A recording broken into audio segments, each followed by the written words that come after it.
Welcome back. Last time we put stone on trial and it walked away with a solid A-tier rank, the eternal foundation. But today we're moving from the materials we found to the materials we forged. The defendant entering the arena is the alloy that didn't just upgrade our tools, it upgraded civilization itself. Its name is bronze.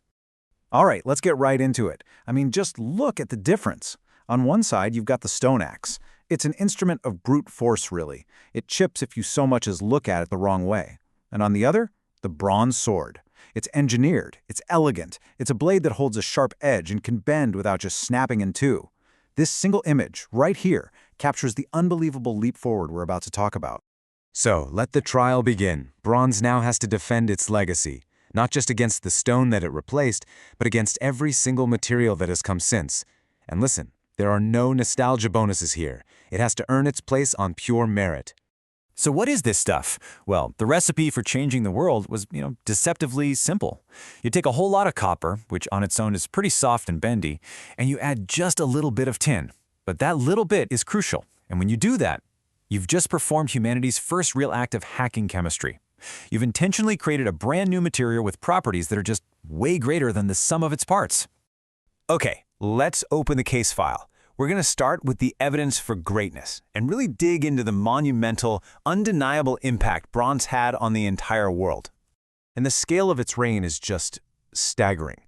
Bronze didn't define a few years or a few decades, it defined an entire age.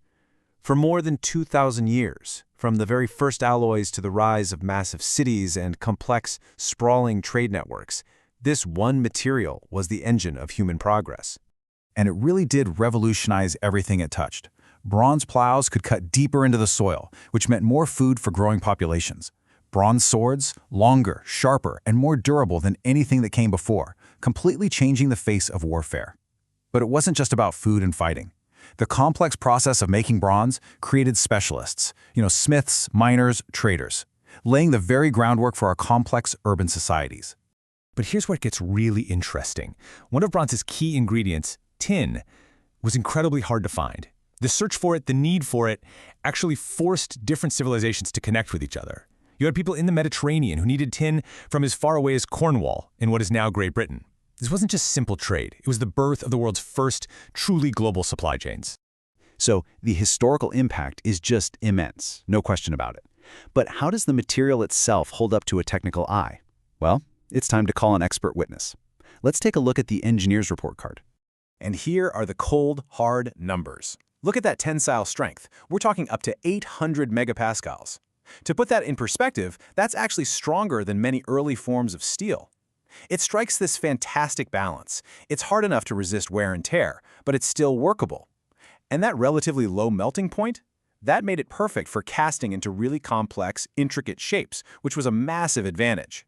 But if bronze has one true superpower, one property that makes it an elite material even today, it's this: it is almost completely immune to corrosion, especially in salt water. While iron and steel just rust away to nothing, bronze forms this protective green layer, this patina, and it just endures for centuries. Which brings us to today. Is bronze just a museum piece, a relic of the past? Or do that superpower and its other unique traits give it a place in our modern world? Let's look at the proof of its enduring relevance. You see, bronze didn't retire. It just specialized. It still absolutely owns the marine world. Think ship propellers and fittings. Its low-friction properties make it essential for bearings and heavy machinery. That unique resonance it has, it creates the sound of our orchestras, from cymbals to bells. And of course, it is still the chosen material for art that is meant to last in eternity. And here is a critical modern advantage, one they never could have imagined. Bronze is pretty much perfectly recyclable. You can melt it down and reform it again and again with almost no loss of quality. That makes it exceptionally sustainable, a huge deal in the 21st century. The case for bronze is clearly very strong. But every defendant, no matter how great, has to face a cross-examination. It's time to look at the arguments against bronze, the weaknesses that eventually let other materials surpass it. So Exhibit A, the cost. There's just no getting around it. The price of both copper and tin makes bronze significantly more expensive than the mass-produced metals that run our world today, especially steel. For general-purpose use, it just can't compete on price. And now, Exhibit B, raw power. While bronze was incredibly impressive for its time, its strength does have a ceiling. Modern high-strength steels can be more than twice as strong.